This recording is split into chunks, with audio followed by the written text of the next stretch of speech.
Munde madam या आजच्या कार्यक्रमासाठी उपस्थित, या आजच्या कार्यक्रमाचे आयोजक माननीय श्री आनंद कदम सर यांना, या कार्यक्रमाचा गाडा पुढे नेण्यासाठी मदत करणारे उदगीर शहरातील साहित्यिक, श्रोते मंडळी आणि आजच्या बंधू आणि भगिनींनो, आज वाचक संवादाचे 312वे पुष्प गुंफण्याची जबाबदारी श्री आनंद कदम सरांनी माझ्यावर सोपवलेली आहे. तुम्ही या छोट्याशा चिमुकलीवर विश्वास ठेवलात आणि मला हे व्यासपीठ मिळवून दिलात, त्याबद्दल मी तुमचे धन्यवाद मानते.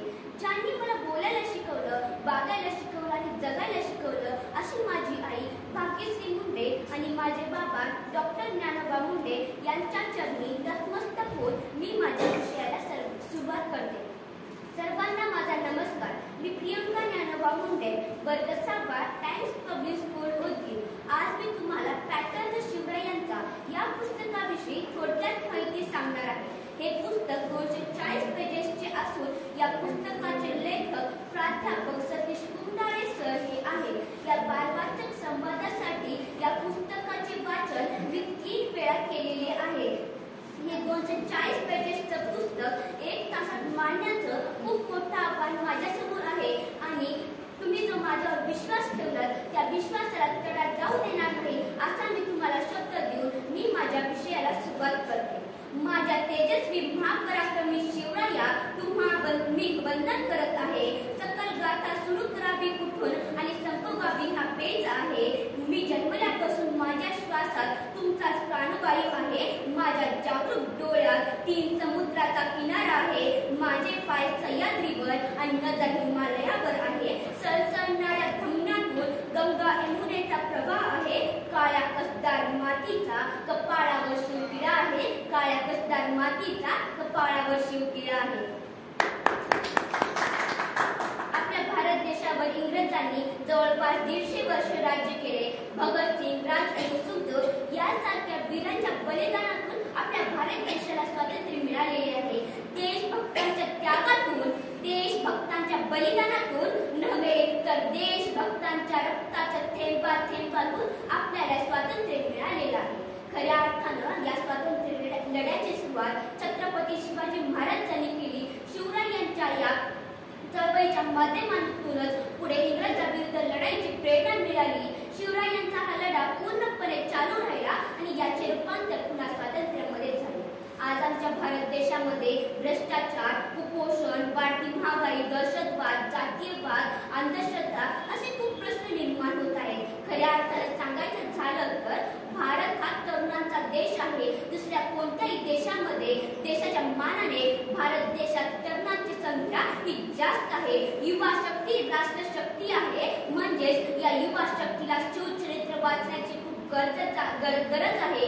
आजपर्यंत आम्ही शिवचरित्र डोक्यावर घेऊन नाचलो, परंतु आता शिवचरित्र डोक्यात घेण्याची वेळ आलेली आहे. सूर्य आधी नमस्कार पूर्व दिशेला करावा. सूर्य आधी नमस्कार पूर्व दिशेला करावा. शिवा आधी दंडवत मातेला असावा. मातांनी मुलांना असाच संस्कार करावा. प्रत्येक घरातील पुत्र शोभा घडावा. प्रत्येक घरातील पुत्र शोभा घडावा. त्यासाठी पूर्व पुण्याईचा आठवा पॅटर्न शिवरायांचा. त्यासाठी पूर्व पुण्याईचा आठवा पॅटर्न शिवरायांचा. ज्या मासाहेबांनी आपला पोटचा गोळा स्वराज्यास अर्पण करून या मातीला पहिला छत्रपती राजा दिला, त्या माजाऊंच्या व माझा राजा छत्रपती शिवरायांच्या चरणी नतमस्तक होऊन मी माझ्या मूळ विषयाला सुरुवात करते. महाराष्ट्राचे अधिदैवत, भूपती, नृपती, पृथ्वीपती, परमप्रतापी, प्रगल्भ, बुद्धिमान, विज्ञाननिष्ठ, जगविख्यात, विश्ववंदन राजाधिराज, योगीराज, श्रीमंत योगी छत्रपती शिवाजी महाराजांना या जिजाऊंच्या लेकीचा मानाचा मुजरा. सह्याद्रीच्या छाताडातून नाद भवानी गाजे.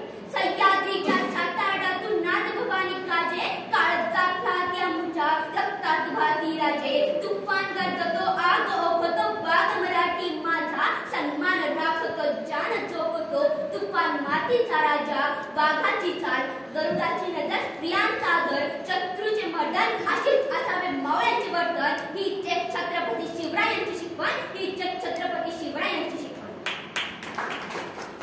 ताजमहल अगर प्रेम की निशानी है, ताजमहल अगर प्रेम की निशानी है, तो शिवनेरी किल्ला एक कहानी है.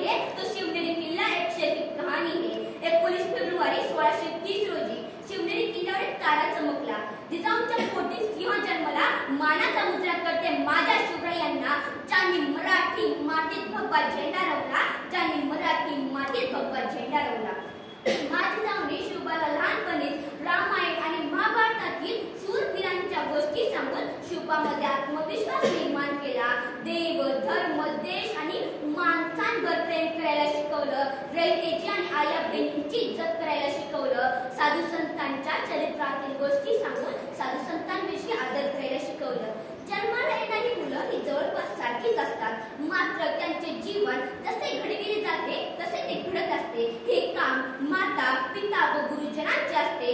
महापुरुष जन्माला येत नाही तर ते घडवावे लागतात. निर्लक्ष देऊन ऐका, महापुरुष जन्माला येत नाही तर ते घडवावे लागतात. माता जिजाऊंनी माता व गुरु या दोन्ही जबाबदारीने शिवबाला घडविले. जर आपल्या घरात ही शिवबा घडावा असे आपल्याला वाटत असेल तर आपण जिजाऊ आणि शहाजी राजे बनण्याच्या लायक आहोत का त्याचे चिंतन आणि मंथन करणं खूप गरजेचं आहे.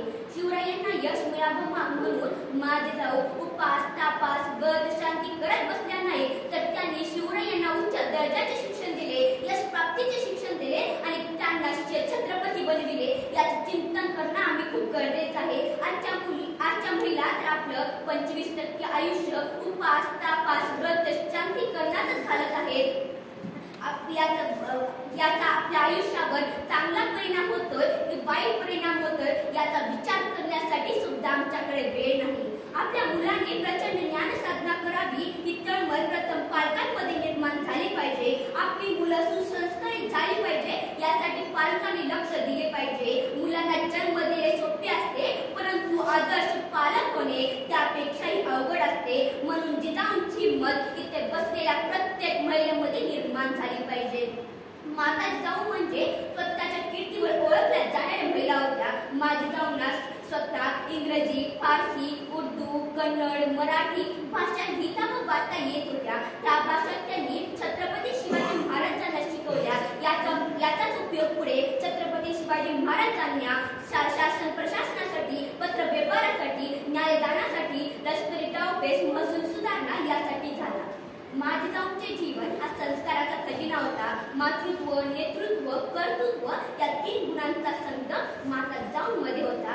माता जिजाऊंच्या संस्कारामुळेच शिवबा एक आदर्श राजे, जाणते राजे आणि रयतेचे राजे बनले. महात्मा गांधी म्हणतात, एक माता 100 शिक्षकापेक्षा श्रेष्ठ असते. जगाचा इतिहास पहा, गार्गी पासून नेपोलियन बोनापार्ट पर्यंत भारतात गौतम बुद्धापासून फुले शाहू आंबेडकरांपर्यंतचा इतिहास पहा. प्रत्येक महापुरुषाच्या मागे नारी शक्तीची ताकद आहे. त्याचप्रमाणे शिवरायांच्या जडणघडणीमध्ये माता जिजाऊंचे महत्त्वाचे योगदान आहे.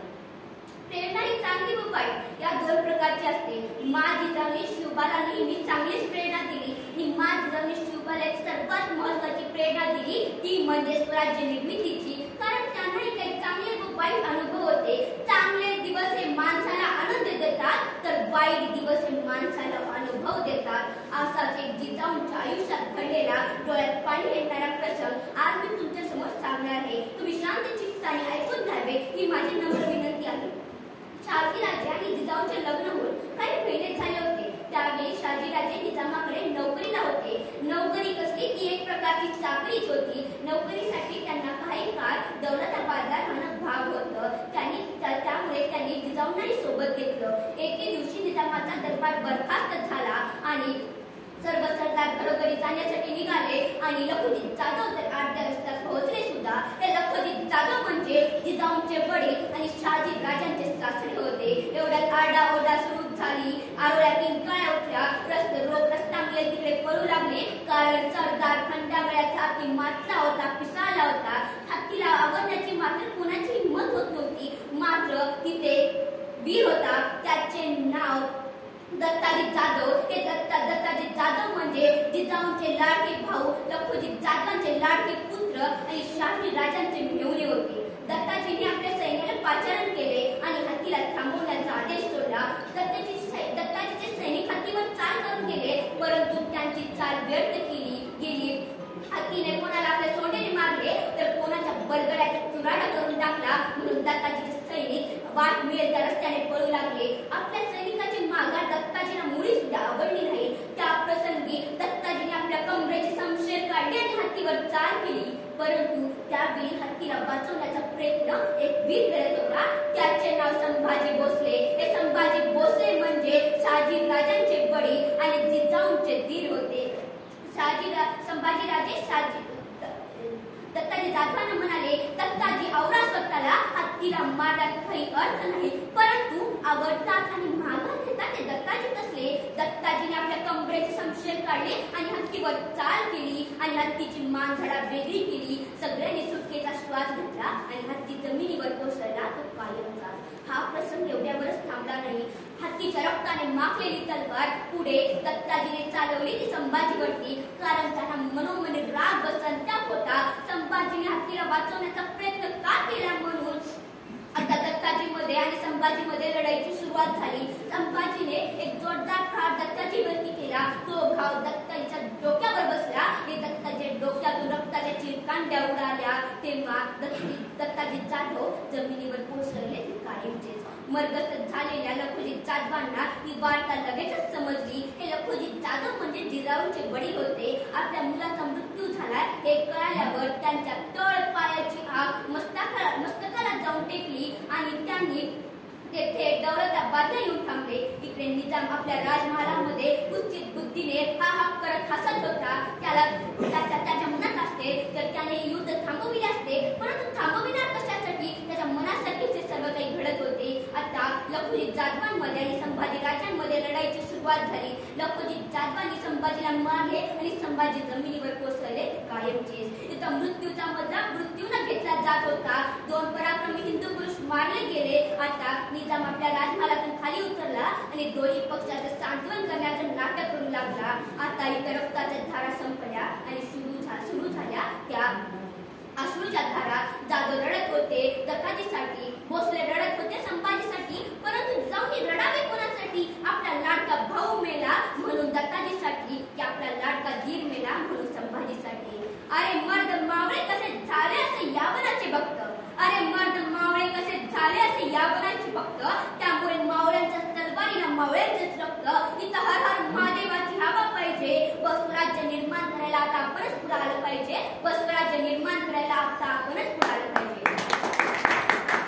आता विचार करून माँसाहेबांनी छत्रपती शिवरायांच्या मार्फत स्वराज्य निर्मिती केली. मुलांना जन्म देणे सोपे असते, परंतु आदर्श पालक होणे त्यापेक्षाही अवघड असते. मुलांच्या यशाची बीजे ही त्यांच्या बाल संस्कारातच दडलेली असतात. यशस्वी पालक होण्यापेक्षा दुसरे कोणतेही महत्त्वाचे काम नाही. जर आपल्याला यशस्वी पालक व्हायचे असेल तर या सभागृहात बसलेल्या प्रत्येक महिलांनी जिजाऊंची ताकद, जिजाऊंची हिंमत आणि जिजाऊंचे संस्कार आत्मसात करणे खूप गरजेचे आहे आणि आपल्या प्रत्येकाच्या घरातून शुभा जन्माला आले पाहिजे. या ठिकाणी मी तुम्हाला जिजाऊच्या आणि शुभाच्या आयुष्यातला एक छोटासा प्रसंग सांगणार आहे. बघता बघता शुभा 5 वर्षाची झाली तेव्हा जिजाऊने त्यांना मांडीवर घेतले आणि रामायण आणि महाभारतातील शूरवीरांच्या गोष्टी सांगत जिजाऊ शुभाला म्हणाल्या, शुभा, कोण पुसेल इथल्या गरिबांच्या अश्रू, कोण थांबेल रयतेवरील अन्याय, कोण एकत्र करेल इथल्या मावळ्यांना, कोण निर्माण करेल इथे श्रीचे राज्य. ते बच्चे मुकले. शुभा जिजाऊंच्या मांडीवरून खाली उतरले आणि जिजाऊंना मानाचा मुद्रा घालत शुभा म्हणाले, साहेब, आम्ही एकत्र करू इथल्या रयतेला, आम्ही पुसू इथल्या गरिबांचे अश्रू, आम्ही निर्माण करू इथे श्रीचे राज्य असे वचन देतो साहेब आम्ही तुम्हाला. चिमुकल्या शुभाचे शब्द ऐकून जिजाऊंना किती आनंद झाला असेल हे शब्दात सुद्धा सांगता येणार नाही. कसला आत्मविश्वास म्हणावा तो 5 वर्षाच्या शुभाचा, कसली हिंमत म्हणावी ती 5 वर्षाच्या शुभाची. आज आम्ही आमच्या मुलांना काय शिकवण देतोय बघा. बाळा, नळाचं पाणी पिऊ नको, बाळा सर्दी होईल, बाळा पावसात भिजू नको सर्दी होईल, बाळा उन्हात जाऊ नको ताप येईल, बाळा अंधारात जाऊ नको बाऊ येईल. ते मूल मोठं होऊन आपल्या बायकोला सांगतं, अगं अंधारात जाऊ नको बाऊ येईल. आजचे आमचे 65 वर्षाचे आजोबा उन्हातानात काम करतात आणि ताण लागल्यावर विहिरीचं जन्माचं पाणी पितात, परंतु त्यांना काही होत नाही. हे लक्षात ठेवणं खूप गरजेचं आहे. आता मी जे तुम्हाला वाक्य सांगते लक्षात ठेवणं खूप गरजेचं आहे. आपल्या मुलांवर आपल्या अपेक्षांचं ओझं लादू नका. त्यांना पावसात खेळू द्या, मावतीत पडू द्या, ते आपल्याकडूनच बरे होतील. जर आपल्याच घरात टीव्हीवर कोणते चॅनल बघायचं यासाठी नवरा बायकोचे भांडण होत असतील तर तुम्हीच मला सांगा, आपल्या घरातून शुभा कशी जन्माला येईल. एके दिवशी शहाजीराजे 11 वर्षाच्या शिवबाला विजापूरच्या आदिलशाच्या राजमहालात घेऊन गेले. तिथे थोडे बसले, चर्चा केली व आपले काम उठून घेतले आणि जाताना शहाजीराजांनी मानाचा मुजरा घातला व शिवबाला म्हणाले, शिवबा मुजरा घाला त्या आदिलशाला. शिवबांनी गादीवर बसलेल्या आदिलशाकडे पाहिले, त्या भरलेल्या दरबाराकडे पाहिले व आपली नजर शहाजीराजांकडे बरोबर शिवबा गरजले, आबासाहेब आम्ही मुजरा घालतो तो माता भवानीला, आम्ही मुजरा घालतो तो मासाहेबांना, आम्ही मुजरा घालतो तो तुम्हाला, याशिवाय दुसऱ्या कोणालाही मुजरा घालण्याची सवय नाही आम्हाला. शिवाजी घडतो ना आदिलशाह गादीवरून खाली उतरला आणि शिवबाच्या समोर उभा राहून शहाजीराजांना म्हणू लागला, राजे मोठा तिकट दिसतोय तुमचा मुलगा, आवर घाला त्याला. झालेला प्रसंग शिवबाला मुळी सुद्धा आवडला नाही. शिवबाने काटा पाय घेतला, झपाझपा पावलं टाकत थेट घराच्या दिशेने निघाले. परंतु त्यांना रस्त्यात वेगळाच प्रसंग दिसला. एक कसाई गायीची हत्या करण्यासाठी तिचे बेसन धरून तिला खेचत नेत होता. तिचे तहाने लहान वासरू तिच्या मागे मागे येत होते आणि चालून चालून त्या वासराला दम लागला आणि त्याच्या तोंडाला फेस आला आणि त्याने नकळत जोरदार हंबरडा फोडला आणि हा आवाज ऐकून गाय जागच्या जागी थांबली आणि ढसा अश्रू ढाळू लागली. गायीला काय केलं तर ती पुढे येत नव्हती. आता कसायाचा राग वाढला आणि कसायाने गायीची हत्या करण्यासाठी भर चौकात आपल्या कमरेची सुरी काढली आणि हत्तीवर आणि गायीवर एक जोरदार ठार केला. तेवढ्यात त्याच्या मागे शिवबा उभे होते. त्यांच्या डोळ्याच्या कडा पाणावल्या, त्यांच्या हाताच्या मुठी बंद झाल्या आणि त्यांचे कानसुले लाल झाले आणि शिवबांनी आपल्या कमरेची तलवार काढली आणि जागच्या जागी कसायाचे हात कलम केले. याचा परिणाम असा झाला की विजापूरच्या आदिलशाने गो हत्या बंदीचा कायदा निर्माण केला. शिवबा लहान असताना गरीब मावळ्यांची लहान मुलं त्यांच्यासोबत खेळायला यायची. ते त्यांच्या झोपडीत जाऊन कांदा भाकरी आवडीने खायचे. महाराज वयाने लहान होते, परंतु त्यांच्या वयाची भरारी खूप मोठी होती. ते आपल्या सवंगड्यांना सतत म्हणायचे, सुलतानाच्या वतनदारीने आपण संतुष्ट राहावे का? दुसऱ्याच्याच ओंजळीने आपण पाणी प्यावे का? दुसऱ्यासाठी किती खाळक पाहिजे, किती दिवस गुलामगिरी सहन करायची? माझ्या मर्द मावळ्यांना गुलामगिरी सोडून द्या आणि सज्ज बा स्वराज्य स्थापनेसाठी. स्वराज्याचे तोरण या पाठात प्राध्यापक सतीश कुंदाळे सरांनी माणसाच्या जीवनात आत्मविश्वास किती महत्वाचा असतो याचे सविस्तर वर्णन केलेले आहे. शिवबा फक्त 15 वर्षाचे होते तेव्हा महाराष्ट्रात 5 सुलतानाच्या सत्ता राज्य करत होत्या. रयतेवर अन्याय अत्याचार करत होत्या. रयतेवर अन्याय अत्याचार करून त्या रयतेला सुखी समाधानी राहू देत नव्हत्या. तेव्हा छत्रपती शिवाजी महाराज 15 वर्षाचे स्वराज्याचे डाव मांडत होते आणि मर्द मावळ्यांचा शोध घेत होते. ते आपल्या सवंगड्यांची संवाद साधताना म्हणायचे, अरे माझ्या मर्द मावळ्यानं गबाळेपणा टाका, आळस सोडून द्या, झोपा काढण्यात वय घालू नका, कलह व मतभेद विसरून प्रामाणिकपणे काम करा. अत्याचार रूपी अंधार संपविण्याची ताकद तुमच्यात आहे. कठीण काळाला सामोरे जाण्याची हिंमत तुमच्यात आहे. संकटांना भिवू नका, भ्याडपणा सोडून द्या, क्षणिक सुखांचा व ऐश्वर्याचा त्याग करा. गर्भगळीत होऊन आत्मभान विसरू नका. जो जसा भेटेल तसा त्याच्याशी वागा. पराधीनता व स्वातंत्र्य या बळकट मनगटाने दूर करा. मनगट आणि मेंदू यांचा वापर करा. अरे तुम्ही शूर आहात, अरे तुम्ही वीर आहात, अरे तुम्ही नरसिंह आहात आणि गर्जनाच्या नाशासाठी आता तुम्ही खांबातून बाहेर या, कारण हे राज्य घडावे ही श्रीची इच्छा आहे. शिवरायांच्या या आवाजाला मावळ्यांनी होकार दिला आणि मावळे नाचत नाचत वाजत गाजत शिवरायांकडे आले आणि शिवरायांच्या सोबत येऊन स्वराज्यासाठी सज्ज झाले. या ठिकाणी विचार करण्यासारखी एक गोष्ट आहे. 15 वर्षाचे शिवबा शत्रूचे लाखो सैन्य आणि मुठभर मावळे घेऊन स्वराज्य निर्मितीची भाषा करतात. ते फक्त आत्मविश्वासाच्या बळावरच. असं म्हटलं जातं की आत्मविश्वास हा आयुष्याला कृतीशील व जिगरबाज बनवितो व धाडस हिंमत धैर्य देतो. म्हणजे आत्मविश्वास हाच महान कार्याचा जनक आहे. फक्त आणि फक्त आत्मविश्वासाच्या बळावरच 15 वर्षाचे शिवराय मुठभर मावळे घेऊन तोरणागडा जिंकण्याचे बोलतात. ते फक्त आत्मविश्वासाच्या बळावरच. त्यावेळी बादशहाचे तोरणागडाकडे म्हणावे तेवढे लक्ष नव्हते आणि म्हणावे तेवढा बंदोबस्त नव्हता. म्हणून छत्रपती शिवाजी महाराज आपल्या मावळ्यांसह तोरणागडामध्ये घुसतात आणि हर हर महादेव अशा गर्जना करत ते 1646 रोजी तोरणागड ताब्यात घेतात आणि छत्रपती शिवाजी महाराज यांनी स्वराज्याचे तोरण बांधून स्वराज्याचा श्री गणेशा झाला आणि भगवा झेंडा फडकू लागला आणि सर्वत्र आनंद पसरला. एक घडले ते फक्त आत्मविश्वासाच्या बळावरच. थोडक्यात सांगायचं झालं तर आत्मविश्वासाच्या बळावरच महाराज जिजाऊंनी शिवबाला घडविले. आत्मविश्वासाच्या बळावरच सावित्रीबाई फुले यांनी महिलांची पहिली शाळा निर्माण केली. आत्मविश्वासाच्या बळावरच डॉक्टर बाबासाहेब आंबेडकरांनी स्वातंत्र्य, समता आणि बंधुत्वाची रुजवण केली. आत्मविश्वासाच्या बळावरच स्वामी विवेकानंद म्हणतात, तुम्ही माझ्यासोबत संवाद करून द्या, मी जग बदलून दाखवतो. आत्मविश्वासाच्या बळावरच असाध्य गोष्टी कशा साध्य होऊ शकतात याचे एक उदाहरण मी तुम्हाला सांगणार आहे. एक छोटीशी गोष्ट तुम्ही नम्रपणे ऐकून घ्यावी ही माझी विनंती आहे. एक विल्मा रुडोल्फ नावाची छोटीशी मुलगी होती. ती जन्मतः अपंग होती. तिला चालता येत नव्हते. तिचे शरीर लुळे होते, परंतु तिला चालवायचे हा तिच्या आई वडिलांचा आग्रह होता. त्यांनी तिला खूप दवाखान्यात दाखवले, पण ती बरी होत नव्हती. त्यांच्या शेजाऱ्याने सांगितले की तिला एका पुण्याच्या डॉक्टरांकडे घेऊन जा, ती नक्कीच बरी होईल. परंतु ते तिथे घेऊन गेले. त्या डॉक्टरांनी त्या विल्माच्या आई वडिलांना सांगितले की तुम्ही जो आजपर्यंत विल्मावर जेवढा खर्च केला तो वाया गेला आहे आणि आज पुन्हाही कराल तो खर्च वाया जाणार आहे. यात म्हणजे विल्मा कधी चालू शकणार नाही. परंतु त्यांच्या आई वडिलांच्या मनामध्ये जिद्द होती, विल्माला चालवायचे. म्हणून ते दुसऱ्या दिवशीपासून 5 वाजता विल्माला उठवायचे आणि मैदानात फिरवण्यासाठी घेऊन जायचे. एका हाताला आई, एका हाताला बडी धरून तिला फरफटत न्यायचे. परंतु तिच्या मनामध्ये पुन्हा एक जिद्द निर्माण झाली. हे मुलं आपल्यासारखं चालतात, खेळतात, ते मुलं आपल्या एवढेच आहेत, आपल्याला त्यांच्यासारखं खेळायचं, चालायचंय. म्हणून तिच्या मनामध्ये जिद्द निर्माण झाली आणि विल्माने तिच्या आयुष्यातलं पहिलं पाऊल तिच्या 7व्या वर्षी टाकलं आणि तिला 7व्या वर्षी तिचे शाळेमध्ये ऍडमिशन करण्यात आले. ती दुसऱ्या मुलांसारखं खाऊ लागली, पिऊ लागली, शाळेत येऊ लागली, जाऊ लागली आणि एके दिवशी 26 जानेवारी दिवशी तिच्या शाळेत एक स्पर्धा होती. ती म्हणजे धावण्याची स्पर्धा. तिने त्याच्यामध्ये भाग घेतला आणि विल्मा सर्वात शेवटी राहिली आणि ती घरी येऊन तिच्या आईला म्हणते, आई मला पण पहिला यायचंय, मला पण जिंकायचंय. आई मी काय करू तेवढं तू मला सांग, मी ते करायला तयार आहे. तिची आई म्हणते तू प्रॅक्टिस कर, तू धावण्याची प्रॅक्टिस कर.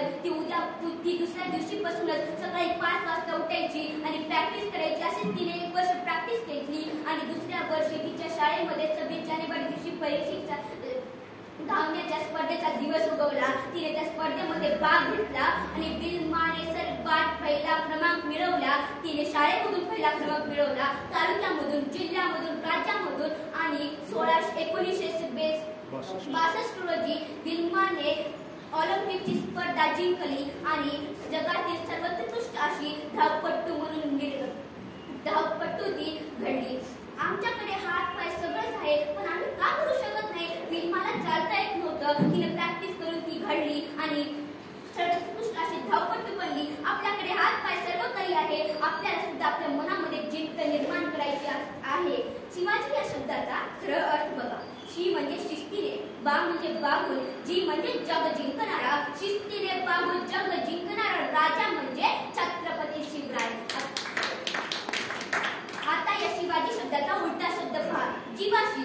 जो राजा जीवनभर स्वतःच्या जीवाशी लढला त्याचे नाव शिवाजी. दुसऱ्या शब्दात सांगायचं झालं तर मी असं म्हणेन की असाध्य गोष्ट साध्य करणे याचे दुसरे नाव म्हणजे शिवाजी. इतिहासाच्या पानावर, रयतेच्या मनावर आणि विश्वासाच्या प्रमाणावर राज्य करणारा राजा म्हणजे शिवाजी छत्रपती शिवराय. शिवरायांचा जन्म झाला तर शिवनेरीवर, राज्याभिषेक झाला तर रायगडावर, स्वराज्याचे तोरण बांधले तर तोरणगडावर आणि विस्तार झाला तर राजगडावर. छत्रपती शिवाजी महाराज जीवनभर चंदनासारखं झिजले आणि रयतेला सुखी समाधानी करण्याचं काम केले, रयतेला सन्मान मिळवून दिला.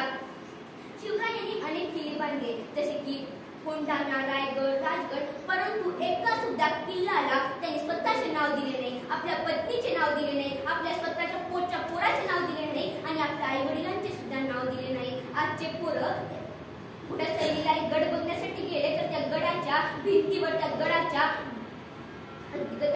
दगडावर स्वतःचे नाव लिहितात. एवढंच नव्हे तर ते कधी सहलीला एसटी मधून किंवा रेल्वे मधून प्रवास करत असतील तर त्या रेल्वेच्या आणि एसटीच्या सीटवर स्वतःचे नाव लिहितात. त्यांना वाटतं की सर्व काही आपल्या बाबतच आहे, आपले मुलं नाव लिहायचं मात्र विसरत नाही.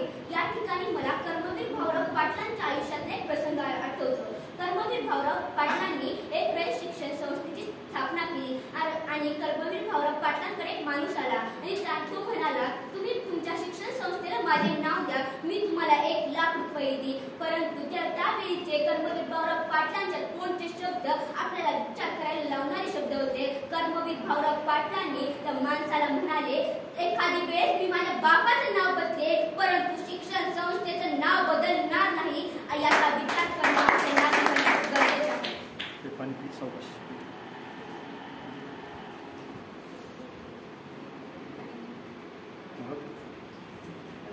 छत्रपती शिवाजी महाराजांनी 350 वर्षापूर्वी बांधलेले गड किल्ले आज जसे त्या तसे आहेत, परंतु आजच्या आमच्या इंजिनियरने 2 वर्षापूर्वी बांधलेले पूल गडायला लागतात.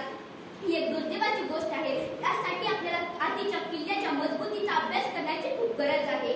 शिवरायांच्या न्यायव्यवस्थेत ही समानता होती. सर्वांसाठी एकच कायदा, सर्व गुणांसाठी एकच शिक्षा, मग कोणी यावं असो हे तत्व स्वराज्यात होतं. सामान्य माणसाला जे शासन ते राजपुत्रालाही इथे व्यक्तीपेक्षा कायदा श्रेष्ठ होता, म्हणूनच प्रजा सुखी होती.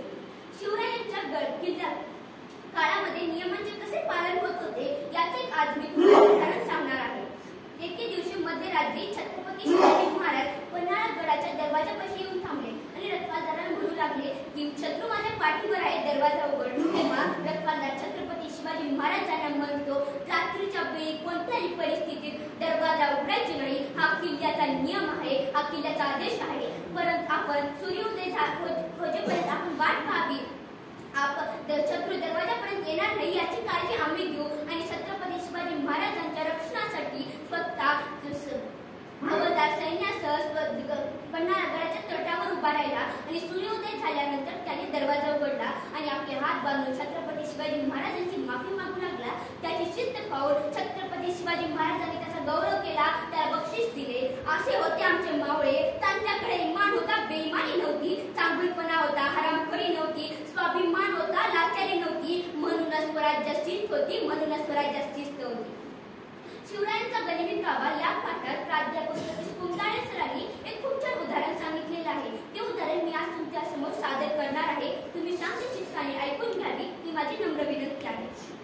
पुणे सोलापूर मार्गावर भीमा नदीच्या काठावरील दोंड तालुका औरंगजेबाच्या ताब्यात होता आणि याच्या देखरेखीची जबाबदारी त्यांनी आपला विश्वासू नातेवाईक बहादूर खानावर सोपवली. तो खरोखरच खूप बहादूर आणि शूर होता. बहादूर खानाने 2 या भागात 600 एकर जमिनीवर एक किल्ला बांधला व त्या स्वतःचे नाव दिले, म्हणजे बहादूरगड असे नाव दिले. त्याच्याकडे 30 ते 35 हजार सैन्य होते. त्यांनी आपल्या परिसरातील सर्व रेतीची लूट केली होती. त्यांनी सोने नाणे घेतले होते आणि त्यातील 1 करोड रुपये आणि 4000 घोडे तो दिल्लीला औरंगजेबाकडे पाठवून देणार होता. ही बातमी लगेच छत्रपती शिवाजी महाराजांना समजली आणि छत्रपती शिवाजी महाराजांनी ठरवले की गनिमी काठाद्वारे या बहादूर खानाचा बंदोबस्त करायचा आणि याची जबाबदारी त्यांनी हंबीरराव यांच्यावर सोपवली. हंबीररावांनी कोणताही प्रश्न न विचारता होकार दिला आणि ठरल्याप्रमाणे 2000 सैनिक घेऊन बहादूरगडाच्या वाटेने निघाले. ते बहादूरगडापाशी पोहोचले आणि आरडाओरडा करू लागले, जोरजोरात हर हर महादेव अशा घोषणा देऊ लागले आणि बहादूर खान सर्व काही भरून पाहत होता. त्याला त्याच्या मनात प्रश्न निर्माण झाला. नेहमी अमावस्येच्या अंधाऱ्या रात्री लढाईला येणारे मावळे आज भर सकाळी लढाईला कसे काय आले, कसे काय शक्य झाले? त्याने आपल्या सैनिकाच्या मार्फत किती मावळे आहेत हे समजून घेतले. फक्त 2000 मावळे आहेत. त्यांनी आपल्या सैन्याला आदेश दिला की बहादूरगडाचा मुख्य दरवाजा उघडा सोडा. मावळे उघडा दरवाजा बघून आत शिरतील आणि त्यांना बांधून मारता येईल. परंतु मावळे किती शूर होते, मावळे किती पुढचे होते हे बहादूर खानाला माहीत नव्हते. मावळे किल्ल्याच्या बाहेर थांबून आरडाओरडा करू लागले, नाचू लागले, हर हर महादेव अशा घोषणा देत बहादूर खानाला लढाईसाठी आव्हान देत होते. बहादूर खानाचा राग आता खूप वाढला. तो म्हणू लागला, 2 तासापासून ही माकड चेष्टा सुरू आहे. मावळे नाचतात काय, आरडाओरडा करतात काय, हर हर महादेव अशा घोषणा देतात काय आणि लढाईसाठी आव्हान देतात काय? ही काय माकड चेष्टा सुरू आहे? आता बहादूर खानाचा राग वाढला आणि तो म्हणाला, आता या मावळ्यांना मी सोडणारच नाही. बहादूर खान 30 ते 35 हजार सैन्य घेऊन किल्ल्याच्या बाहेर आला. मावळ्याचा बंदोबस्त करण्यासाठी इकडे बहादूर खानाचे 30 ते 35 हजार सैन्य आणि इथे मावळ्यांचे 2000 आणि हंबीररावाचे 2000 सैन्य होते. आता यांच्यात लढाई सुरू झाली. लढाईसाठी बहादूर खान बाहेर आला आणि त्याला एवढी मोठी सैन्याची फौज येत आहे हे पाहून मावळे पळायला सुरुवात करतात. बहादूर खान त्यांच्या मागे मागे 20 किलोमीटर तो गेला होता. आता बहादूर खान थांबला आणि मावळे त्याला भान देऊ लागले. ए बहादूर खान, ये लढाईसाठी तू घाबरलास का? तेव्हा बहादूर खानाचा राग आता वाढला आणि बहादूर खान पळायला सुरुवात करतो आणि मावळ्यांनी आपली पाठ फिरवली आणि धूम ठोकायला सुरुवात केली. बहादूर खान त्याच्या मागे मागे पळू लागला. मावळ्यांना लढाई करायचीच नव्हती. त्यांच्या डोक्यात वेगळाच प्लॅन होता. त्यांना फक्त बहादूर खानाला गडाच्या दूर घेऊन जायचं होतं आणि बहादूर खान वेड्यासारखा पळत पळत घाम गाळत होता. बहादूर खान मागे, मावळे पुढे, बहादूर खान मागे असे पळत पळत होते आणि पळत पळत ते 40 ते 50 किलोमीटर बहादूर खानाला दूर घेऊन गेले. आणि हे 40 ते 50 किलोमीटर पळून बहादूर खानाला एक सुद्धा मावळा सापडला नाही. आणि ही बातमी लगेच छत्रपती शिवाजी महाराजांना समजली आणि छत्रपती शिवाजी महाराज 7,000 सैन्याचे मावळे घेऊन छत्रपती शिवाजी महाराज तोरणा गडामध्ये घुसतात आणि त्या बहादूर गडाच्या आजूबाजूला 200 ते 400 मावळे होते. परंतु 7,000 मावळ्यांपुढे 200 ते 400 मावळ्यांचं काय चालणार? महाराजांनी पूर्ण गड ताब्यात घेतला. परंतु त्यांना आता यावेळी गड घ्यायचा नव्हता. त्यांनी गडावरील पहिल्यांदा 1 करोड रोख रक्कम घेतली. 2,000 पेक्षा जास्त घोडे घेतले आणि घेता येईल तेवढी संपत्ती धन लुटून घेतले आणि राहिलेले सगळे पेटून दिले. त्याच्यामध्ये सोने, कपडे, दारू गोळा असे काही होते.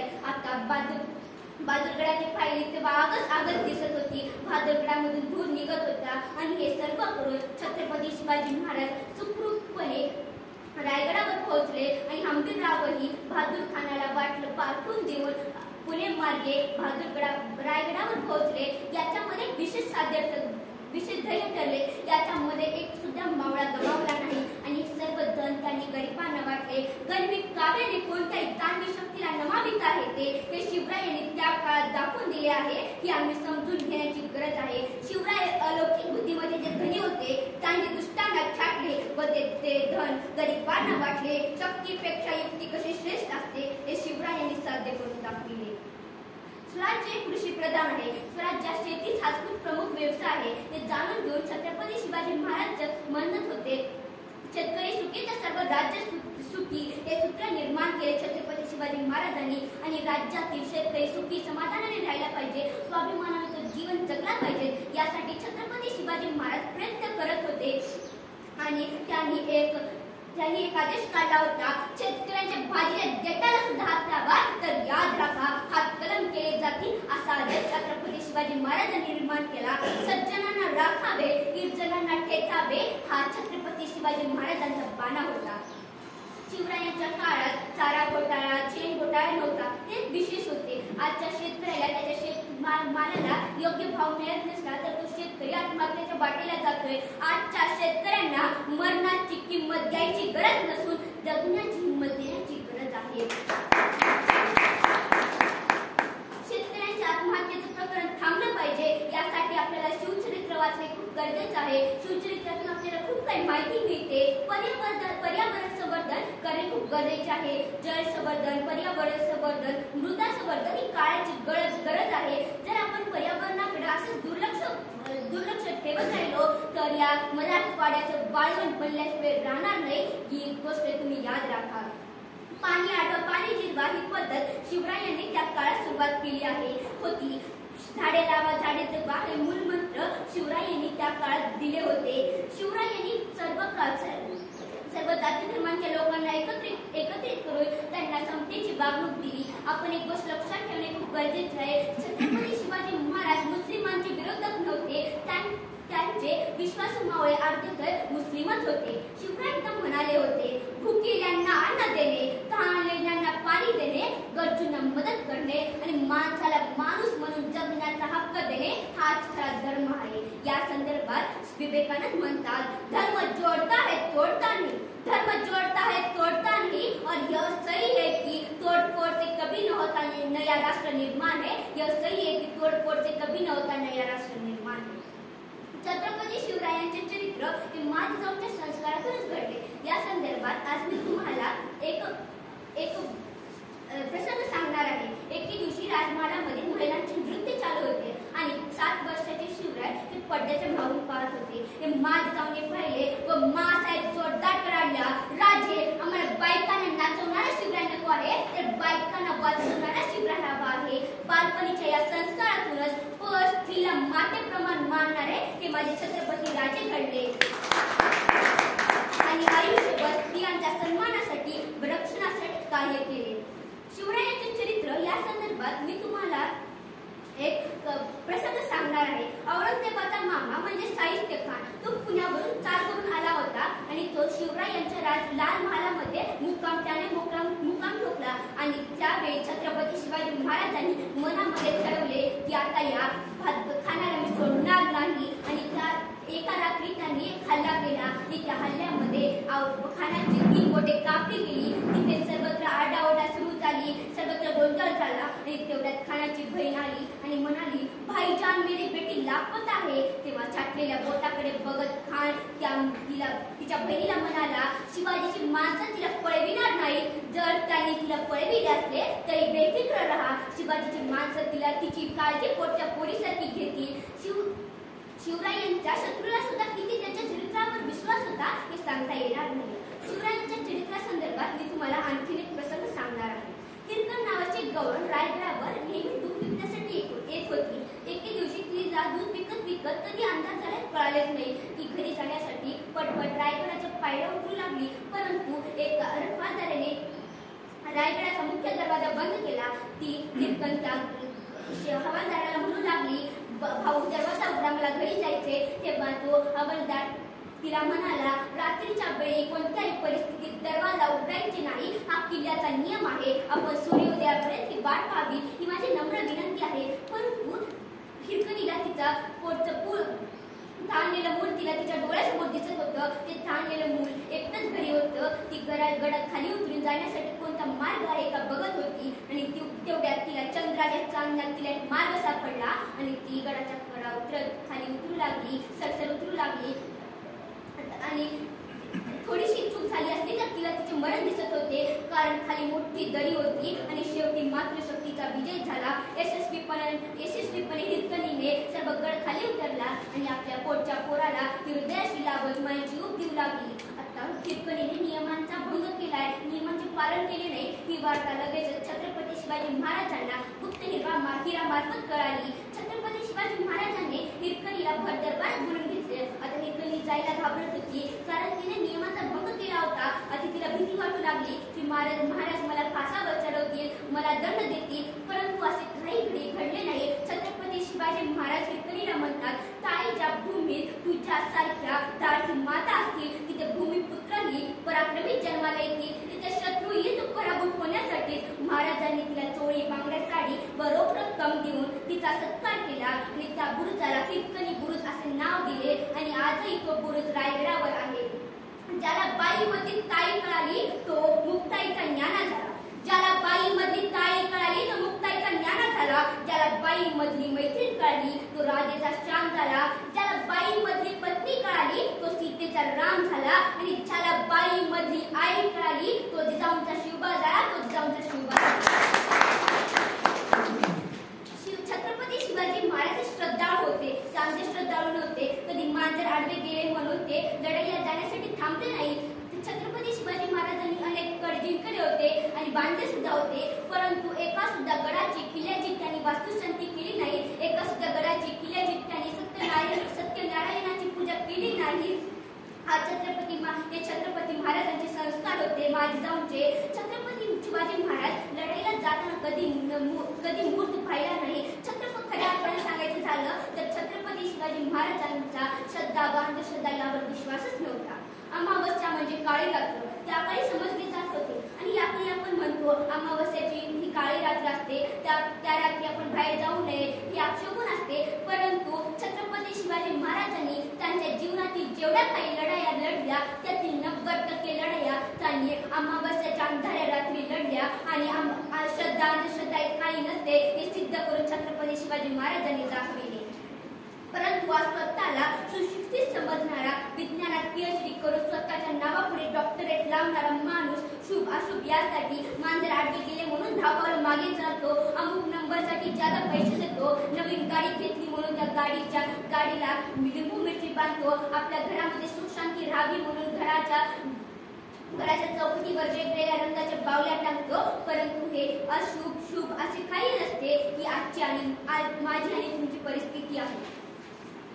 छत्रपती शिवरायांचे मावळे किती शूर होते, ती ताकदवान होते, हे यांचे विश्लेषण प्राध्यापक सतीश कुमटाळे यांनी मर्द मावळे या प्रकरणात केलेले आहे. या संदर्भात त्यांनी प्रसंग सांगितलेला आहे. तो प्रसंग आज मी तुमच्यासमोर सांगणार आहे. गोवळकोंड्याचा कुतुबशाह शिवरायांच्या मावळ्यांचा पराक्रम जाणून होता. एके दिवशी तो महाराजांना म्हणाला, तुमचे मावळे किती बुटके आहेत, त्यांचे उंची खूप कमी आहे आणि तुमचे मावळे किती सडपातळ सुद्धा आहे, परंतु हे पराक्रम एवढे कसे गाजवतात? तेव्हा छत्रपती शिवाजी महाराज म्हणाले, आमच्या मावळ्यांमध्ये हत्तीची ताकद आहे. तेव्हा कुतुबशाह शिवाजी महाराजांना म्हणतो, तुमचे मावळे हत्तीशी झुंजू शकतात का? त्याचा आपण प्रयोग करून पाहूया का? तेव्हा छत्रपती शिवाजी महाराज त्याला म्हणतात, आमचे मावळे कोणाशी झुंजू शकतात? तेव्हा कुतुबशाह महाराजांना म्हणतो, तुम्ही मला एक मावळा द्या. तेव्हा छत्रपती शिवाजी महाराज म्हणतात, तुम्हाला हवा आहे तो मावळा तुम्ही शोधा, तुम्ही घ्या. कुतुबशाहने सगळ्या मावळ्यांवर बारीक लक्ष टाकले आणि त्यातील सर्वात मावळा त्याने निवडला. त्याचे नाव होते येसाजी कंक. हे प्रकरण पाहण्यासाठी स्टेडियम मध्ये जेवढी गर्दी असते तेवढीच गर्दी त्या मैदानात होती. कुतुबशाहने एक मातलेला हत्ती त्या मैदानात आणून सोडला आणि येसाजीला त्या मैदानात आणून सोडले आणि येसाजीला पाहून तो हत्ती पिसाळला. म्हणजे हत्तीचा स्वतःवर ताबा राहिला नाही आणि येसाजीचा तो पाठलाग करू लागला. येसाजी पुढे हत्ती मागे पळू लागले. आता कुतुबशाहला वाटले की येसाजी हत्तीला घाबरून पळतोय, परंतु येसाजीच्या मनात वेगळाच प्लॅन होता आणि कुतुबशाह त्या सिंहासनावर बसून हा करत हसत होता, परंतु येसाजीच्या मनात वेगळाच प्लॅन होता. त्याने पटकन आपली दिशा बदलली आणि हत्तीचे स्वतःवर नियंत्रण राहिले नाही आणि तो समोरच्या एका भिंतीला जाऊन धडकला आणि येसाजीने त्या हत्तीची शेपटी पकडली आणि त्याच्या एसपेस पायावर उभा राहून हत्तीला राग आला आणि तो पळू लागला. ते थकला आणि येसाजी त्यांच्या एसपेस पायावरून खाली उतरला आणि आपली तलवार काढली आणि त्या हत्तीची सोड काकडीसारखी कर पुन्हा कापून टाकली आणि हत्ती जमिनीवर कोसळला. तो कायमचाच. असे होते छत्रपती शिवरायांचे मावळे. 65 किलोची तलवार बागितो, त्याच्यानं येसाजी 2 हातात शत्रूंशी एकटा झुंज देतो, त्याच्यानं बाजी हात कुठला तरी लढत राहतो, त्याच्यानं तानाजी 8 तासात दिल्लीवरून पुण्याला घोडा नेतो, त्याच्यानं संताजी 1.5 तासात दुश्मनांच्या तंबूचा कळ सोडून आणतो, त्याचे नाव धनाजी. अरे तो बागाला पाडतो, त्याचे नाव संभाजी. आणि या सगळ्यांना एकत्र घेऊन स्वराज्याची निर्मिती करतो, त्याचे नाव शिवाजी.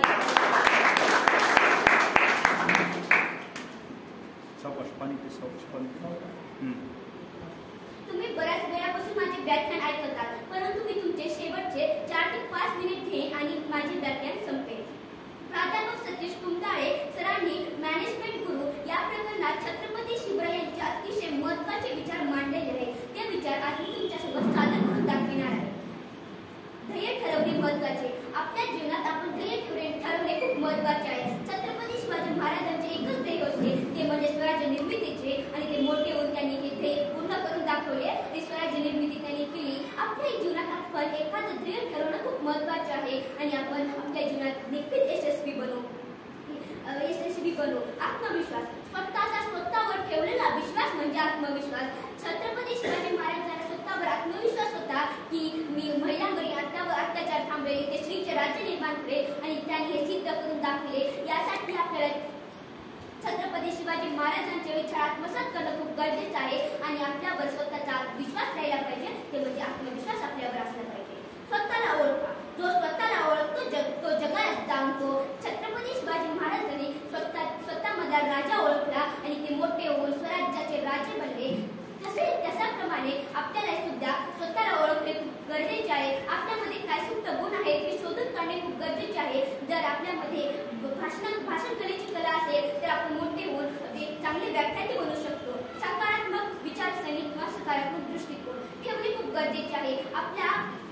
आजचे मुलं म्हणतात मला ह्या परीक्षेत यश मिळवणं होत नाही, ही परीक्षा खूप अवघड आहे. ही झाली नकारात्मक दृष्टिकोन. आपण ठरवलं पाहिजे, आपण सकारात्मक दृष्टिकोन ठरवला पाहिजे. मला हे होईलच, मी ह्या परीक्षेत पहिला येईलच, हा झाला सकारात्मक दृष्टिकोन.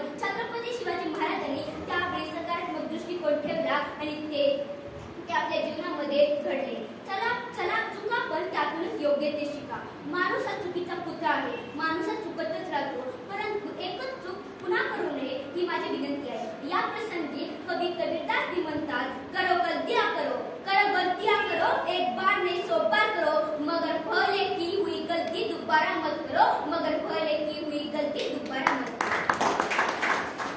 प्राध्यापक सतीश कुंटाळे सरांनी अडथळ्यावर मात करायचे उपाय सांगितलेले आहेत. जसे की भीतीला धैर्याने मात करणे खूप गरजेचे आहे, अज्ञानाला अभ्यासाने मात करणे खूप गरजेचे आहे, क्रोधाला दयाने मात करणे खूप गरजेचे आहे, चिंतेला विचाराने मात करणे खूप गरजेचे आहे, अपयशाला कठीण परिश्रमाने, द्वेषाला क्षमतेने मात करणे खूप गरजेचे आहे आणि हिंसेला स्नेहाने मात करणे खूप गरजेचे आहे. मगच आपण आपल्या जीवनात यशस्वी ठरू शकतो.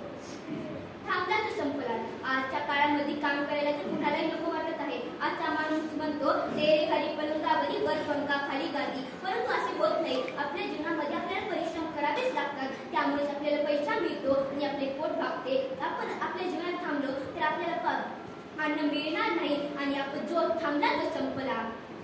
असफलता एक चुनौती है, असफलता एक चुनौती है, स्वीकार करो, क्या कमी रह गई देखो और सुधार करो. जब तक न सफल हो नींद चैन की त्यागो तुम, संघर्षों का मैदान छोड़ मत भागो तुम. कुछ किए बिना ही जय जयकार नहीं होती, कोशिश करने वालों की कभी हार नहीं होती. वेळ वाया घालू नका. वेळ वाया घालविणे म्हणजे आयुष्य वाया घालविणे. जर तुम्हाला आयुष्यभर राजासारखे जीवन जगायचे असेल तर आपल्याला बाल अवस्थेत जनावरांसारखे कष्ट करावे लागतात. जर आपण बाल अवस्थेतही राजासारखे जीवन जगले तर आपल्याला आयुष्यभर जनावरांसारखे जीवन जगावे लागेल. टाकीचे घाव सोसावेच लागतात. टाकीचे घाव सोसल्याशिवाय माणसाला यश मिळत नाही. या संदर्भात मी तुम्हाला एक छोटीशी गोष्ट सांगणार आहे. एक माणूस होता, तो मूर्ती बनवण्याचं काम करत होता आणि तो मूर्तिकार होता आणि त्याच्या गावात एक मंदिर बांधले होते आणि त्या गावामध्ये ठेवण्यासाठी त्याला सुंदरशी मूर्ती पाहिजे होती. म्हणून तो मूर्ती एक दगड उचलण्यासाठी एका ग्राउंड मध्ये जातो. त्याला एक मोठा सुंदरसा दगड मिळतो. तो त्या दगडावर हातोडीने मारून त्याला आकार देऊ लागतो, अनावश्यक तेवढा भाग काढून टाकतो आणि आवश्यक तेवढा भाग ठेवू लागतो. तेव्हा तो दगड जोरजोरात चिरकू लागतो. अरे तुम्हाला का बरं मारतोय? तेव्हा एक मूर्तिकार त्याला म्हणतो, तुझ्यापासून एक छानशी मूर्ती तयार करणार आहे. पण तो दगड म्हणतो, मला मूर्ती बिर्ती काही व्हायचं नाही, तुम्हाला इथे सोडून दे. मूर्तिकाराने त्याला खूप विनंती केली, परंतु त्या दगडाने तो दगड म्हणाला मला सोडून दे आणि तो पुढे जाऊन एक दुसरा दगड फुटू लागला. त्याला एक मोठा सुंदर दगड भेटला. तर मूर्तिकार त्याच्यावर हातोडीने घाव करत त्याचा अनावश्यक भाग तेवढा काढून टाकून आवश्यक भाग तेवढा ठेवून एक सुंदरशी मूर्ती तयार करत होता. आणि त्याने एक सुंदरशी मूर्ती तयार केली आणि ती मूर्ती एका मंदिरात घेऊन ठेवली आणि ते अर्धवट फोडलेला दगड त्याने त्याच्या पायरीवर नेऊन ठेवला आणि लोक त्या मंदिरामध्ये दर्शन करण्यासाठी येऊ लागले आणि सोबत आणलेले नारळ त्या अर्धवट फोडलेल्या दगडावर फोडू लागले आणि प्रसाद त्या देवाला ठेवू लागले. म्हणजेच टाकीचे घाव सहन केल्याशिवाय दगडाला देव पण येत नाही. म्हणजे आपल्या जीवनामध्ये आपण परिश्रम केलं तरच आपण यशस्वी होऊ शकतो आपल्या जीवनात. हे भीषण चित्र आम्हाला बदलायचंय. हे भीषण चित्र आम्हाला बदलायचंय. अज्ञानाच्या दोन खंडाने जखडलेल्या भारत मातेला मुक्त करायचंय. अखंड भारत, समर्थ भारत, सुजलाम सुफलाम भारताचे स्वप्न साकार करायचंय. सुजलाम सुफलाम भारताचे स्वप्न साकार करायचंय.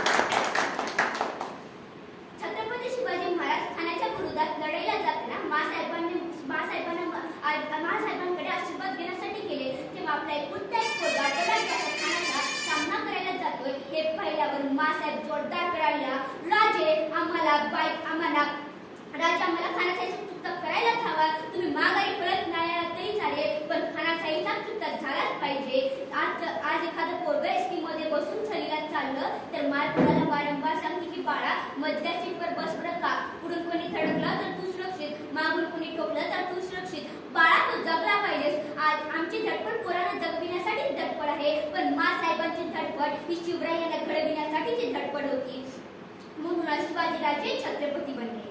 अरे कापल्या जरी आमच्या नसा तरी उधळण होईल भव्य रक्ताची. अरे कापल्या जरी आमच्या नसा तरी उधळण होईल भव्य रक्ताची. आणि पाडली जरी आमची छाती तरी मूर्ती दिसेल फक्त शिवरायांची. तरी मूर्ती दिसेल फक्त बंदुकीच्या जोरावर आणि हंटाच्या धाकावर मी अनेक वाघांना माणसांप्रमाणे जगायला शिकविणारी माणसे पाहिली, परंतु बंदूक बुद्धीच्या जोराशिवाय आणि हंटाच्या धाकाशिवाय इथल्या माणसांना बागाप्रमाणे जगायला शिकविणारा मी एकच भाग पाहिला, त्याचे नाव छत्रपती शिवाजी राजे. मित्र, एसी मध्ये बसून मोबाईलवरचे गेम खेळून पोरं शूरवीर होत नाही, त्यासाठी मैदानी खेळ खेळावे लागतात. मित्र, एक गोष्ट लक्षात ठेवा, केवळ दाढी मिशी वाढून कपाळ चंद्रकोर लावून कोणी शिवाजी होत नसतं, त्यासाठी माझी जाऊनचे संस्कार पाठीशी असावे लागतात. अज्ञानाचा अंधार जाण्यासाठी घराघरातून ज्ञानाचा दिवा हवाय. अज्ञानाचा अंधार जाण्यासाठी घराघरातून ज्ञानाचा दिवा हवाय. महाराष्ट्राच्या या मातीला पुन्हा एकदा जाऊनचा शिवा हवाय. महाराष्ट्राच्या या मातीला पुन्हा एकदा जाऊनचा शिवा. तुम्ही एक तासापासून माझे व्याख्यान ऐकत आहात. तुम्हाला बोर झाले असेल, परंतु हे पॅटर्न शिवरायांचं पुस्तक हे खूप छान आहे, तुम्ही वाचावे माझी नम्र विनंती आहे. जाताना मी एवढंच म्हणेन, असेल सहसा रक्त तुमच्या तरसुळ्या थेंबाने मातृभूमीच्या रक्षणासाठी भडकुद्दात ज्वाला तुमच्यातून अन्यायाला भस्म करण्यासाठी तळपत्या सूर्यासारखं तुमच्यातून एखादा उगू द्या. संभाजी एखादा, तानाजी एखादा, शिवाजी, पण तेव्हा जर तुम्ही कफन बांधून या मातीसाठी मिटणार असाल तर उठा मित्रांनो, उठा, संघर्ष करा. ही मातृभूमी तुमची वाट पाहते. उठा, संघर्ष करा. एवढे बोलून मी माझे व्याख्यान संपविते. जय हिंद, जय जिजाऊ, जय शिवराय, जय हिंद, जय भारत.